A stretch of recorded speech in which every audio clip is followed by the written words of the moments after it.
All right, good morning, everyone, and welcome to Ivy Madness. We appreciate the media in attendance today and for your coverage of Ivy League basketball. My name is JJ Klein, and I'm Assistant Executive Director at the Ivy League office. Right now, we're excited to be joined by the Yale Bulldogs. On the dais with me is Ivy League Coach of the Year, James Jones, along with EJ Jarvis, Michael Feinberg, and Isaiah Kelly. We'll start with some opening comments from Coach Jones, and then move into questions from the media. If you have a question, please raise your hand and we'll bring a microphone over to you. And please state your name and affiliation prior to asking your question.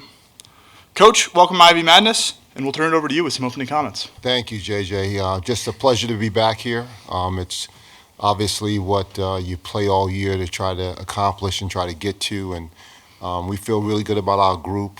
We've had a really nice season thus far, and we're certainly looking to try to play well here the next couple of days and try to do something special for our program and our university, and for all the hard work that these young men have put in over the course of their time. And what's interesting about this group of young men, they're going to graduate having won 4 championships at Yale for the most part. EJ, he's only been at Yale for 3 years, so he's only won 3 championships. So it's nice for the career that these guys have had, and I'm just proud as heck of them in terms of what they've been able to accomplish. All right, we'll open up to questions from the media.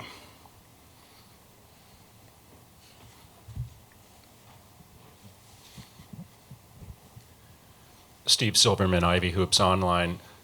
Coach, you come in as the number 1 seed this year.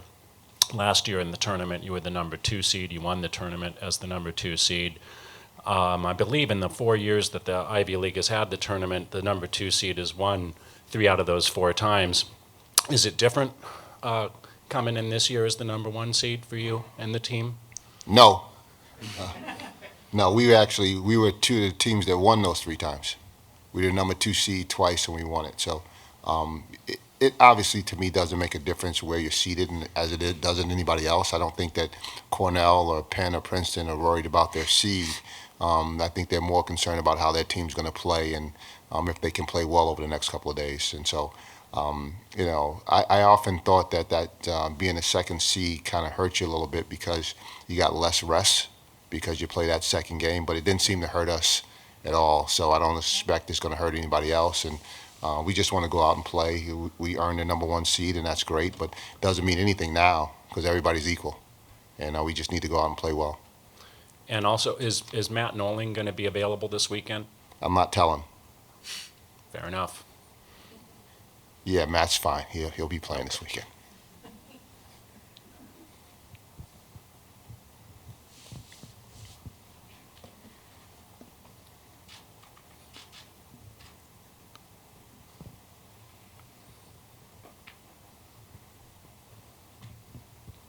Thanks. Good morning, guys. Adam Zalanka. I'm pinch hitting for the New Haven Register this weekend, covering you guys.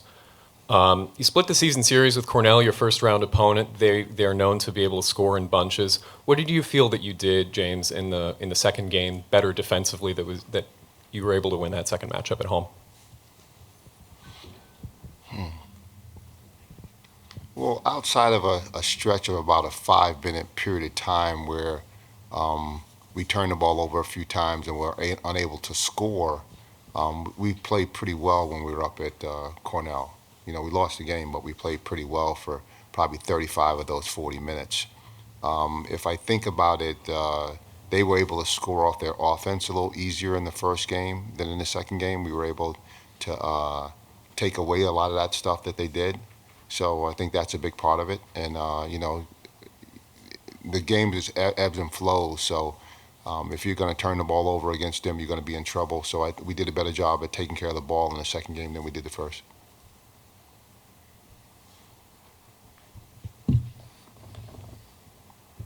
Rob Brown, Ivy Hoops Online.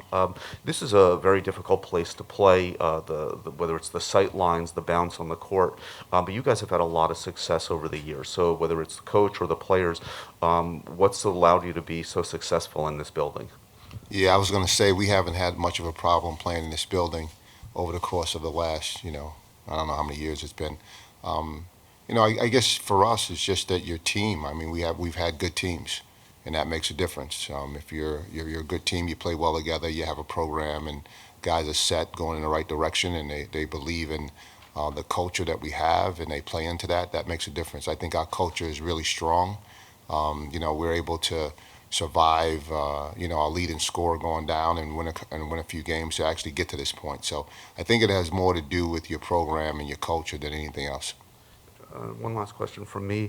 There have been some articles written about mental health issues on campus, and the school has revamped its policies to be more accommodating to students. As a coach dealing with young adults, how is that, those changes going to benefit you, as you recruit athletes to come to Yale? Well, I like to tell people all the time, if you come to Yale and if you have a left pinky toe out of place, there's a left pinky toe specialist to fix it. And if you have a right pinky toe that's out of place, there's a different person that's going to fix that one. So there's a lot of help in all areas at Yale, and almost too much in some respects. I was told to straighten up and fly right, and do that. They wasn't allowed to be sick anyway. But now I think it's great that young men and women who have need of some assistance can actually get that assistance and be able to move on and be more positive and more productive in their lives.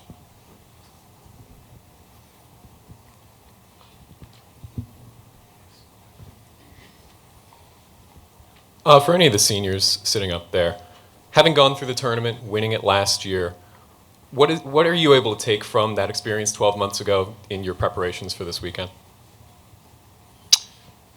I guess I'll speak first. Yeah, I mean, being here a couple times, it's always an honor and a privilege to play at Ivy Madness and March Madness.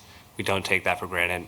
I think that we do have some youth, but at the same time, we have experience. A lot of the guys who are major contributors, being guys sitting here, and also, Bez Mbang, Matt Nowang, etc.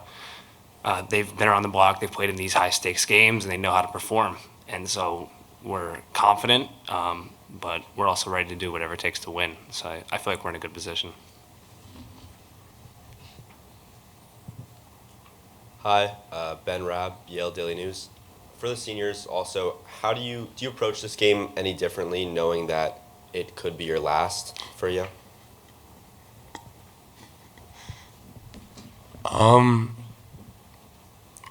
I would say that we approach this game like any other game. Obviously, that there's a little bit more high stakes, but I don't know if we focus on it being our last game, but we focus on trying to be a next step to the championship.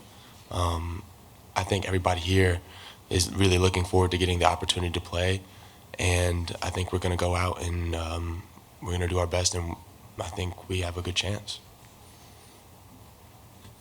Jonathan in the back. Thanks. Jonathan Tannenwald, the Philadelphia Inquirer. James, for you first, but the players are welcome to answer this too if they like. You talked at the start about being the #1 seed, but do you consider yourselves the favorite, and do you think there is a favorite in this tournament, given how close the regular season was? You're hysterical. Do I consider ourselves the favorite? By virtue of our #1 seed, yes. Right? We did a little bit better in the league than everybody else did, so I would suspect that we would be considered favorite. The team that's the #2 seed, we beat twice, right? And we split with the two. One game we lost our leading scorer in the first half. At the beginning of the second half, and then there was a short stretch in the second game, in the first game against Cornell, in which we failed to win. So I feel really good about us, and none of that matters, though, to be honest with you.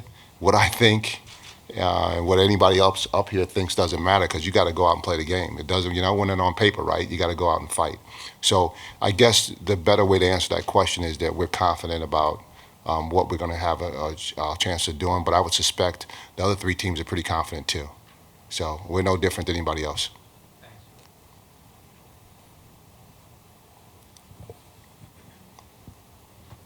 For Isaiah, you guys, it's no surprise in some ways that you're the #1 seed and have another regular season championship, but the path you took was a little bit bumpy, especially at the start. What did you all learn about yourselves, from that tough start to the conference schedule? Yeah, I would say it's just we learned the same type of lessons we learned in the pre-conference play. It's just like every play matters, every every detail matters, then we just have to stay focused. And if we lose that focus for 5 minutes, like in a Cornell game, we might end up losing the game. So I think just more attention to detail and taking every play like possession by possession is what we took from those losses. This question is for Coach and for the players, if any of you want to answer it. This week there was some news in the Ivy League where a lawsuit was filed challenging the league's policy of not allowing athletic scholarships. What do you think about that issue? Is it time for the Ivy League to change its policies and allow athletic scholarships? Well, that's a bigger question than I can answer, I guess. That's above my pay grade in terms of how that works. I think that the Ivy League is what it is. These young men that are up here, they made a decision coming to Yale under the parameters that they were set. And they agreed upon it, and it's worked out pretty well for them. And I'm certain that their lives are going to be that much better because of where they go to school and the network of people that they're going to be surrounded with. So, like I said, somebody else is going to make that decision, and my opinion doesn't much matter. Would any of the players like to opine on this issue, since you and players coming after you will be directly affected by whether or not there's a change in that policy?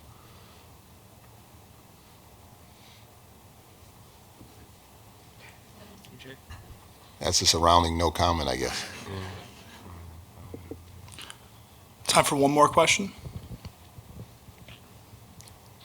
Thanks. For EJ, after Matt was injured a few weeks ago, he's your leading scorer, but John had 30 against Princeton. Yourself, you had 34 against Cornell, and Bez led you the very next game, the season finale, 27 points. What does that say about this team being ready to have a depth chart full of guys who can go off at any minute? How might that assist you guys this weekend? Yeah, so the thing I love about this team is that we have guys who can score at any level. I mean, I think we have 5 people averaging double figures. And that just goes to show, like, the talent that this team brings and the next step mentality that we have. I mean, like you said, Matt went down. We wrap around our arms around him, and then we get back to it. We still got to win. We still got to go for the championship. And, I mean, John, me, and Bez, I mean, we stepped up when needed be. And I think that just, again, it shows how talented we are, our depth, and again, we're all ready. We're competitors. I mean, we're always looking to win, and I think that's what we're looking to do here this weekend. All right, Coach, Michael, EJ, Isaiah, thank you for your time, and good luck this weekend. Thank you. Thank you.